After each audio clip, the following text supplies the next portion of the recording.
pas pour vous, mais moi quand je rentre de croisade, j'aime bien me détendre avec un bon verre d'Hippocrate. Petite vidéo donc sur l'Hippocrate. Donc on va faire une recette simple à faire. Il y aura un autre épisode qui va sortir qui va être plus long, où on va parler en détail du vin, des épices, tout ça. Donc là on va rentrer directement dans le vif du sujet, faire la recette, ne pas faire de digression comme dans la première vidéo, et rentrer dans le vif du sujet. Donc pour faire de l'Hippocrate, il faut du vin d'abord. Donc j'ai pris du vin blanc, là c'est une recette pour de l'Hippocrate blanc. D'abord goûter le vin.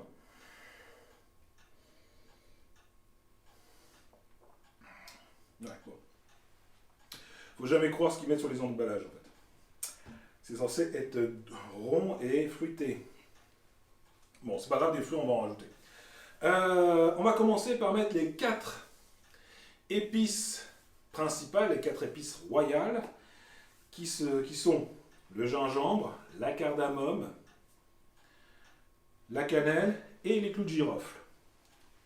Donc, je vais commencer par mettre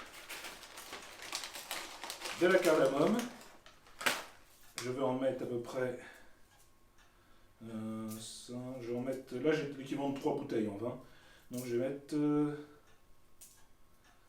je vais mettre 7 graines de cardamome par bouteille. Je vais mettre aussi des clous de girofle. Je vais en mettre 3 clous de girofle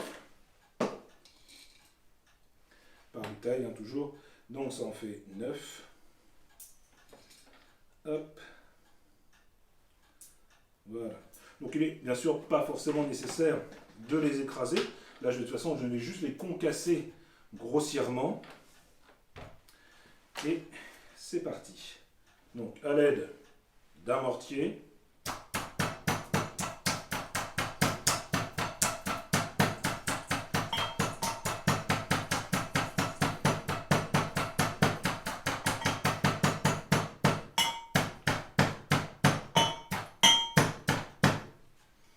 Et je vais verser le tout. Voilà. C'est parfait. Je vais rajouter la cannelle. Donc moi, je n'ai pas envie d'avoir un Hippocrate qui tire trop sur la cannelle. Le problème, c'est que souvent dans les recettes, on met beaucoup de cannelle. Alors ça gomme un peu tout en fait. On a l'impression de boire du vin à la cannelle, quoi. Donc je vais en mettre 6 bâtons pour mes 3 bouteilles.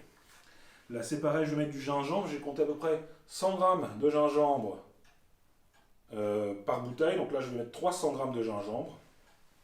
Hop là. Hop, hop. Donc là on est déjà bien. Hein.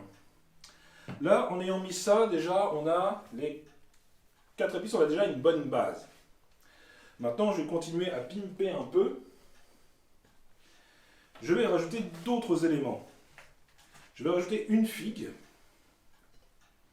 Je vais rajouter quelques raisins secs. Hop.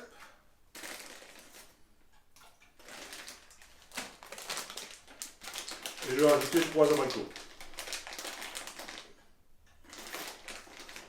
Là, du fruit, il va y en avoir. Hop. Je vais rajouter aussi quelques boutons de rose pour parfumer. Hop. J'en mets un peu, là c'est un peu... Voilà. Je vais rajouter aussi, pour donner un petit côté un peu poivré, je vais rajouter du poivre. Donc on peut mettre soit de la maniguette, soit on peut mettre du poivre noir, tout à fait commun. Donc là c'est pareil, hein, je n'hésite pas, j'en mets... Ouais. En fait je n'ai pas besoin de l'écraser. Bon, je l'écrase quand même un peu.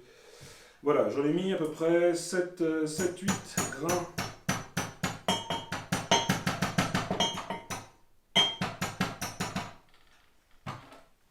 Voilà, hop. Et je mets. Et bien voilà. Je vais rajouter peut-être une petite touche de fleur d'oranger. Pareil, hein, je verse comme ça. Entre 5 et 15 millilitres, quoi. Si je mets de l'eau de rose, ça peut-être faire trop de rose. juste pour être sûr. Et je vais rajouter une petite note de muscade.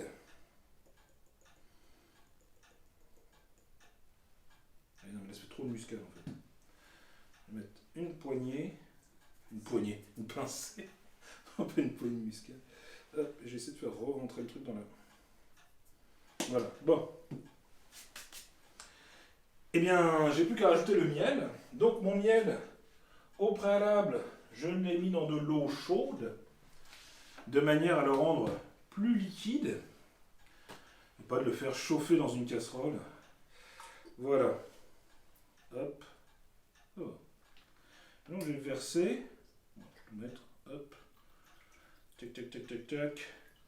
Donc le miel, là il y a à peu près 150 grammes hein, pour les 3 bouteilles, donc 50 grammes par bouteille. Hop, on va dire que c'est bon. Après, je vais me munir d'une touillette pour touiller.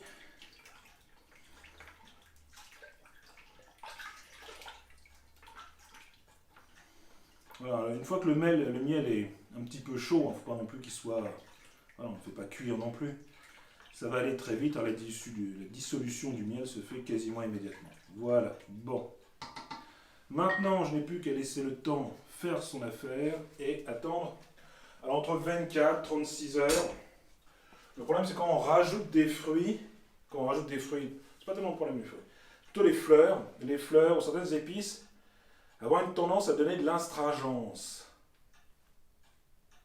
Donc, si on laisse trop longtemps, on va se retrouver avec un produit qui, au final, va être un petit peu, voilà, un petit peu astringent. Alors, là, j'ai préparé la veille en fait. Donc là, c'est terminé, on a le produit. Donc maintenant, on va passer à une étape qui est un petit peu plus, bon, c'est pas compliqué. Donc,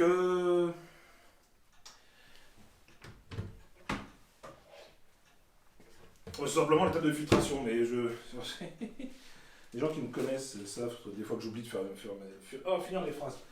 Hop, je vais donc prendre un saladier, en espérant que ça rentre. Hop. Je me munis donc d'une passoire et je vais verser.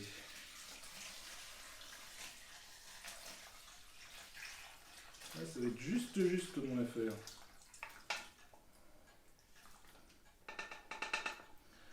Voilà. Donc, je retire.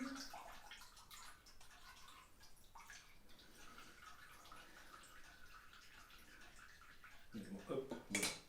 Donc, on va avoir un produit qui va être trouble. Tout à fait, hein. À côté, je vais vous mettre le vin tel qu'il était au début, et maintenant ça. Donc, le trouble, il est dû à plusieurs choses. Il est dû au miel, tout simplement. Dans le miel, on va retrouver des protéines, et donc, lorsque le miel est rajouté là, comme ça, en fait, ce sont les protéines qui vont venir troubler le vin. On va aussi avoir le gingembre, et puis les effets des épices qui vont venir teinter, qui vont venir colorer. Après, donc, si on veut avoir un produit beaucoup plus clair, on va devoir faire donc, une autre étape qu'on appelle une étape de clarification, qui se trouvera dans la vidéo plus longue, puisque là, on a décidé qu'on faisait une vidéo plus courte, plus raccourcie. Et voilà. Eh bien, je vous propose de goûter. Hop, je vais prendre une petite cuillère à soupe et goûter directement dedans. Hop là.